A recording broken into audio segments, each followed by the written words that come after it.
Gear's remote-controlled collisions always cause a stir in crash testing circles. And after the last one between a couple of big cars, viewers wanted us to test a smaller car, the smallest car on sale. So, tonight on Fifth Gear, we're bringing you our fastest crash test ever. We're asking, how much stick can a Smart take? It looks like a cutie, but people always say the same thing. You wouldn't want to have a crash in one. Well, we've always wanted to test that, and tonight it'll face its biggest ever challenge. 1, 2, 3, break time! In spite of its size, the Smart has done quite well in crash tests so far. NCAP awarded it 3 out of 5 stars, and soon after it was launched in '98, a stoved-in Smart appeared on German telly.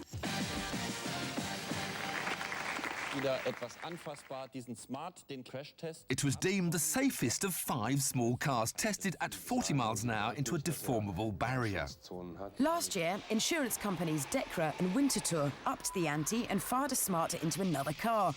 The green Fiat Seicento's roof sickeningly creased under the strain, severely reducing the survival area.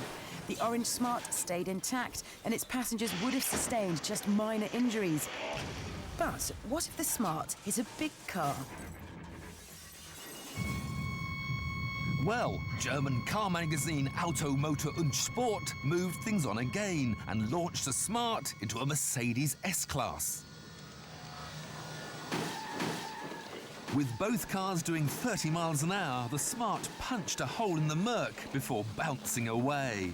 Although landing on its side would have hindered a rescue attempt, the Smart was still pretty much in one piece.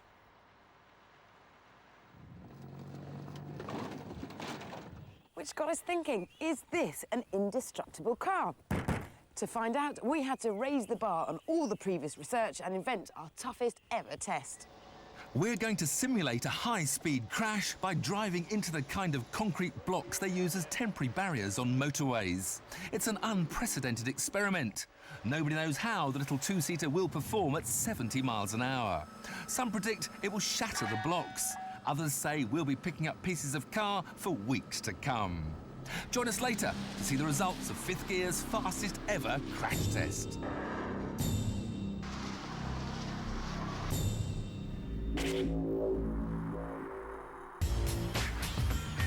We're finding out how tough Smart cars are. Intuitively, we think small cars are bad news in a crash because they don't have a long bonnet to act as an energy-absorbing crumple zone. The Smart gets round this by taking a different approach. The key to its defences is its so-called tritium safety cell, a rigid steel cage reinforced at key points. Smart describe it as the hard shell of a nut, with small but efficient crumple zones both at the front and at the rear. In theory, getting inside is like putting on a suit of armour.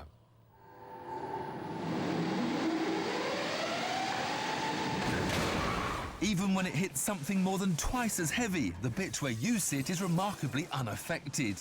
There may not be a long crumple zone, but look how the Smart's windscreen remains intact. This is testimony to the rigidity of the passenger cell.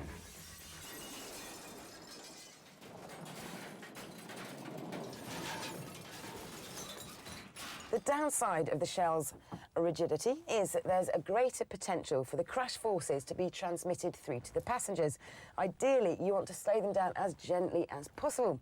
So you get seatbelt tensioners that stop you lurching forward violently, and they're fitted with force limiters that give you a bit of slack before they dig into your chest. The car's also fitted with a driver airbag, a passenger airbag, and a steering column that will retract out of the way in a crash to give you more room to slow down.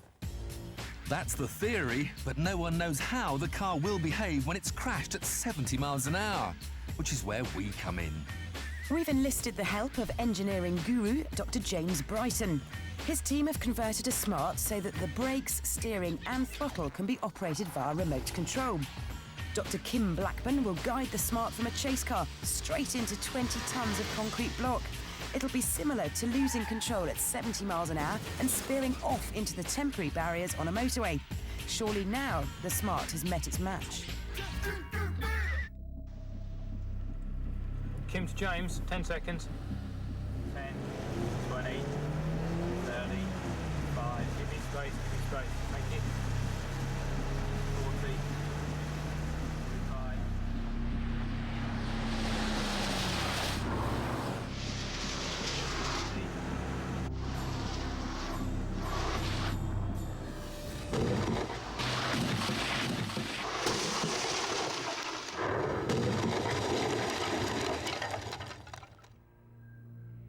From 70 miles an hour to naught in 1 second.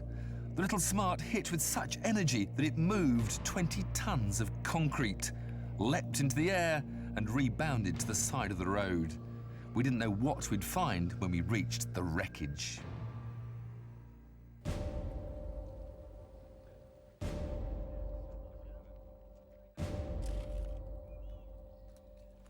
The steel cage has certainly done its job really well. You can still see the original shape, just that one nasty kink there. Don't forget, this is a car without a roof. The plastic was just shattered. So without even the strength of a roof, there hasn't been that much effect. You can in fact open the door. Bits fly out. And it's only really when you come around the front you do see that massive impact. Around the other side, though,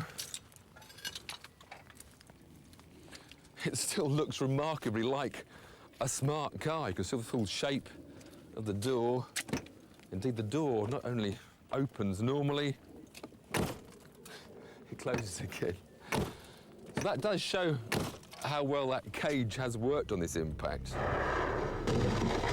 We were staggered at how well the Smart seemed to have stood up to our high-speed collision, but couldn't help wondering how a conventional small car would have performed in a similar test. So we found out.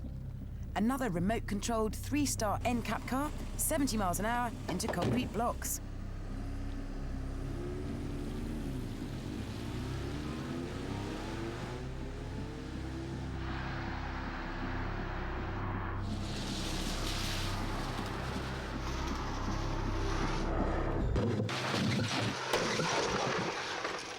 Without a super stiff structure like the Smart's, you can see how this car's bodywork ripples as the shockwave dissipates. But again, the body looks remarkably intact, given the huge energy involved. Closer inspection revealed that there had been some intrusion into the footwell, but in comparison, the Smart looked to have suffered even more. Perhaps most surprising was the obvious energy-absorbing qualities of the concrete. The Corsa's greater mass moved the blocks more than the Smart, but in both cases, the concrete didn't necessarily deliver the killer blow you might have thought. But here's the rub. The cars may have stood up to the severity of the crash surprisingly well, but the humans inside wouldn't. No matter what you drive, rapidly decelerating from higher speeds is something your internal organs simply cannot cope with. The chilling truth is, the people inside both cars would have been very unlikely to have survived. So, how much stick can a Smart take? A lot. But that can't be said for its passengers.